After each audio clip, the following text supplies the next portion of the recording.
Silent Hill, the official novel. Written by Sadamu Yamashita. Translated by Emily, Lady Ducky, Fitch. Chapter 4. No one was here either. Sybil had searched all across town and back, but in the end, the result was always the same. She'd never seen a place so utterly empty before. The streets were silent, the homes were vacant. Even the fog seemed to hang motionless in the air. The more she saw, the more dire the situation became. As she hiked north up Bachman Road, she saw a destroyed segment of guardrail that led to a ditch on the side of the highway. Harry's Jeep sat at the bottom of the ditch, just as he had said. It wasn't that she didn't believe his story, but the sight of the vehicle lifted a weight off her shoulders. It was something tangible and real. It was proof that she wasn't the only living human wandering these streets. Sybil soon came to a halt. The road in front of her simply stopped, crumbling down into what appeared in the fog to be a bottomless pit. It would be suicidal to try to reach the road from Brahms across this chasm. After another hour of walking across town, Sybil found to her disbelief that the road out of Silent Hill to the west, Finney Street, had collapsed as well. Could there have been an explosion caused by a faulty gas line? Hard as it was to swallow, it was possible that it was just a very inconvenient accident. But as she tracked across town in a stunned daze, it became clear that this was no coincidence. Every single road leading out of the city had been similarly destroyed, leaving an impassable pit in its place. Not only did Sybil feel like the act was deliberate, she got an overwhelming sense of malice at the sight. Who could have possibly done this? It was something so impossible she might have looked at it as an act of God, or perhaps the devil. At the very least, this was the work of human hands with a very sinister purpose. The fog swirled in the pit like smoke from a cauldron. It made it look more like an endless abyss than a collapsed road. Sybil could easily imagine that some sort of vile creatures could crawl up out of there at any second. Every route to freedom was sealed. The dense, gray canopy of fog still hung heavy over the town, acting almost as a magic barrier, trapping them all inside. Harry was huddled underneath the front porch stairs of a house facing Levin Street. White noise crackled from the radio in his pocket, steadily growing louder. Above him, large wing flaps echoed across the empty street, and a blurry black shadow cut through the sheet of fog. It would hover off into the distance, then slowly return again. It was looking for him. He still had the handgun, but thanks to his panic during the last encounter, it was now empty and useless. The only other weapon he had was a thin, steel water pipe he had picked up on his way back out of the alley, but it was so brittle that he might just have a better chance making a run for it. And how badly he wanted to run. His impatience and desperate need to see his daughter safe far outweighed his fear, but he forced himself to wait. He had tried to reach the school by Finney Street and Matheson Street, but both roads seemed to have caved in, making it impossible to continue. He had attempted to bypass the road by breaking into any number of the houses that lined the street, but every last door and window was locked and stood firm against any blows from his steel pipe. He should be glad the homes were so well protected, but right now it was only making his mission more difficult. It almost felt like someone went out of their way to make sure Harry couldn't reach the school. It was when he reached the Matheson Street chasm, right as he was beginning to lose hope, when something caught his eye. At the edge of the pit atop a pile of crumbled concrete, he found another message from Cheryl. Like the first note, it was scrawled in big letters over 2 sketchbook pages. The first read, "Doghouse." The second read, "Levin Street." He remembered seeing a doghouse in front of one of the houses on the street. That had to be the way. If he could just smash his way into that house, he could jump the fence in the backyard and make a run for the school. It never occurred to him what an amazing coincidence it was to find that note where he did.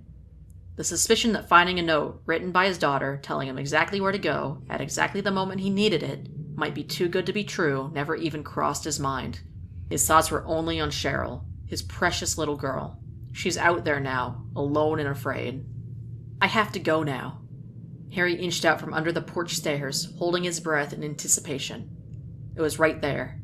The doghouse was in his sights, sitting tantalizingly out of reach. He sat motionless, waiting for the flying monster to move away again so he could make a run for it. His legs itched with the desire to run, to carry him as fast as possible to that house, to Cheryl. Another sound reached his ears. a faint tapping along with the sound of wet meat slapping against the asphalt. A dog, just as gruesome and deformed as the one that attacked him on the way to the alley, was wandering down the street. Harry clenched the steel pipe tighter in his sweaty hands. If the dog spotted him, not only would he be forced to fight it, but that would inevitably draw the bird's attention. He doubted his odds against one of the monsters, let alone both of them. Icy beads of sweat slid down Harry's forehead. Now or never. He locked his sights on the yard with the doghouse and dashed from his hiding place. He couldn't hear the sound of wings, and he was running in the opposite direction the dog was traveling. For one glorious second, Harry thought he was in the clear. Then he heard barks from behind him. They were quickly followed by claws scraping the pavement and rapidly closing in. Harry pushed himself even harder, desperately sprinting the last few yards to the front door. He stumbled over the first few porch steps, but regained his footing and made it to the front entrance. He'd done it. He'd outrun the hellhound and was now only a few precious seconds from safety. At least, he would have been, had the door not been firmly and heartlessly locked. "Come on," Harry begged the doorknob as he tried fruitlessly to force his way inside.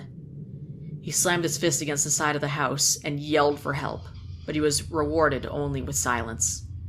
The blood drained from his face, inches from his sanctuary, yet trapped in the path of a vicious monster. The blood drained from his face, inches away from sanctuary, yet trapped in the path of a vicious monster. Harry pressed his back against the cold wooden door and held the steel pipe in front of him. He was, at that moment, prepared to fight to his grave. Although, once that dog got a hold of him, he wasn't sure how much of him would be left to fill a grave. The starving beast leapt at him, its black eyes burning with feral rage and its jaws dripping with drool. A gust of wind tore across the patio, forcing Harry to cover his face. When he opened his eyes, the dog was gone.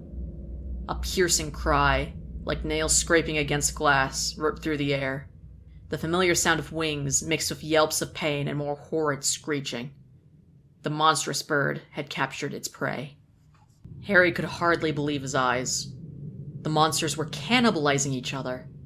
The terror of imminent death gave way to overwhelming relief that drained his strength and sent him to his knees. It was too much. The suffocating shroud of fog, his fear for his only daughter, the ever-looming threat of death at the hands of creatures that defied rational explanation. It was beginning to make him feel lightheaded. Snap out of it. You can't lose it now. You're her father. If you don't save Cheryl, no one else will.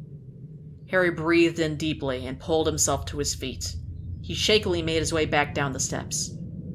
The doghouse, that's what it said on the sketchbook page. That was his last hope. The small hut was empty. Half of a broken chain was all that remained of the watchdog that lived inside.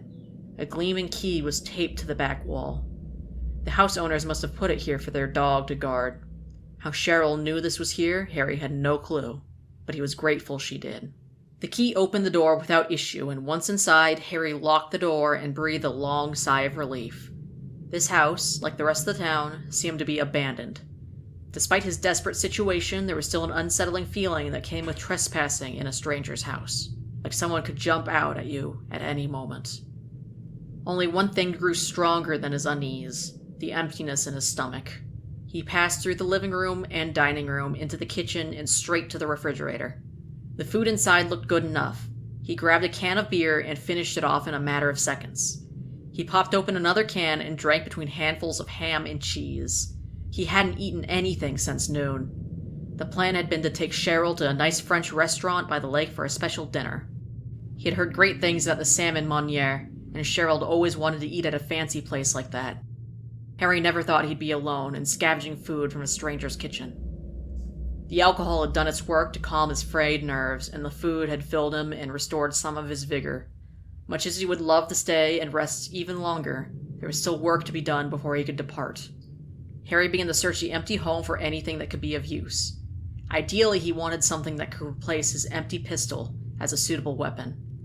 As he dug through closets and drawers, he prayed the former residents weren't pro-gun control. His prayer was answered when he found a 9mm handgun, much like his own, stuffed in the bedroom nightstand.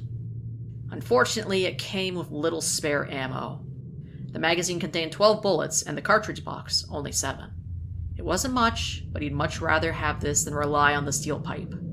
He discarded the empty gun and put the extra rounds in his pocket.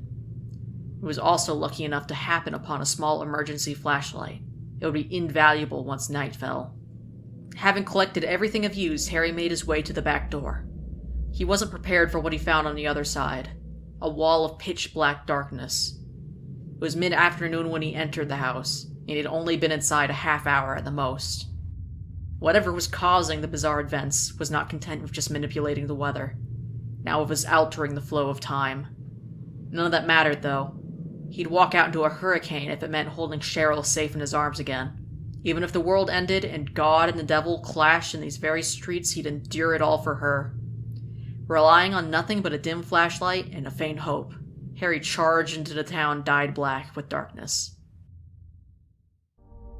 "So night has fallen already," Dahlia Gillespie whispered, as she gazed out over the town from the church steeple. "Darkness spills over the earth, like black tears from heaven." A bitterly cold night breeze disturbed the black fog and tugged at the veil on her head. The snow-white veil was a sign that marked her as a humble servant of the Lord. Though faithful as she had been to her God after so many long years, the road had not been easy. Through those 7 years of hardship and humiliation, her devotion never wavered. Now she would be rewarded for her tireless efforts. The world would enter a shining new age. The people would bow before their new God, and she, too, would receive honor and glory beyond imagination. To those who look down on you with contempt, to those who hold not the same glowing light in their hearts, may you, O Lord, with judgment swift and fair, cast them into the hungry mouth of hell, to suffer their eternal punishment. A wrinkled smile rose to Dahlia's lips as she intoned her prayer. Anxious as she was for the hour during which her words would come true, there was one last piece that had yet to fall into place.